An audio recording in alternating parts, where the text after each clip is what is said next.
Now, connecting labor organizing to immigration has always been a contentious issue, and it continues to this day. Unions, the workers that are already here, that in union jobs that are secure, always have had a contentious issue with immigrants coming in. So, crew, if you could put up unions and immigrants,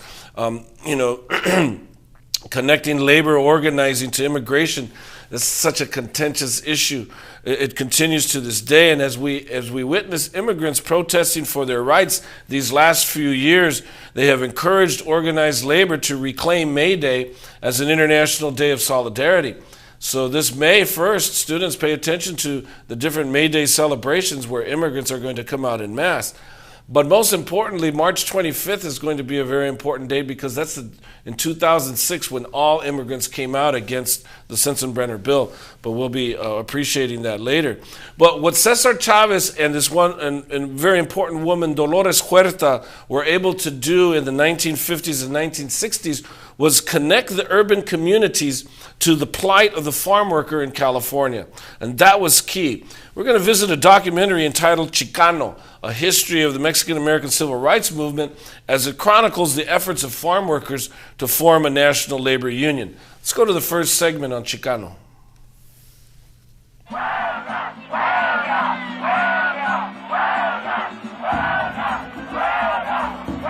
All of a sudden one morning, everybody got up and the whole world had changed in Delano. The word will go forth all over the country. It'll go to all parts of California. Caesar came along at the right time, and he was in the right place, and he was the right person. We'll win the election. You guys take off. His qualities as a leader inspired a kind of leadership that other people in the farm working area had not been able to achieve. For one thing, he was a Chicano himself. He was a farm worker. September 1965. Mexican-American farm workers walked off the fields and refused to pick grapes at many California vineyards. They were tired of exploitation and inhumane treatment. They demanded the same opportunities that other Americans had: a living wage, education for their children, decent housing, to live without fear. They staked their claim by shouting huelga, the Spanish word for strike. It soon became the battle cry for the Chicano movement.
The San Joaquin Valley is a fertile agricultural region stretching 500 miles through the center of California. In the early 1960s, migrant farm workers who picked crops in these rich fields knew only misery and poverty. Mr. Pena, how much do you earn a year? Oh, well, about $2,500 a year. How much education have you had? None. Never been to school? Well, yeah, a few years and so. Can you read? Not too good. How much have you been getting for a day's work? Only $2. $2 a day? Yes. You have a little boy. Would you like him to be a farm worker?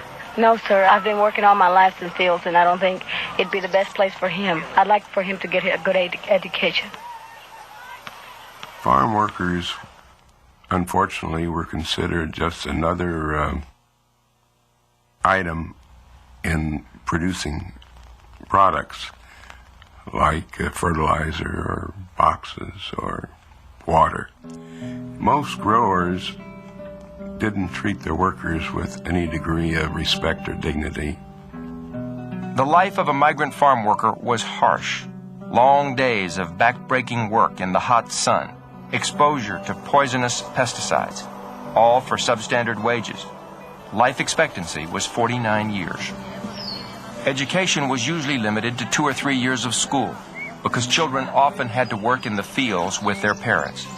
The farm worker was trapped in a vicious cycle of poverty and illiteracy. I grew up into an agricultural area that was segregated in a sense that it separated farmers from farm workers, and it separated the races completely. My family, they were migrant workers, but that is very, very difficult because you absolutely have no control of your living conditions, and there's just no way of knowing what the crop season is going to be like.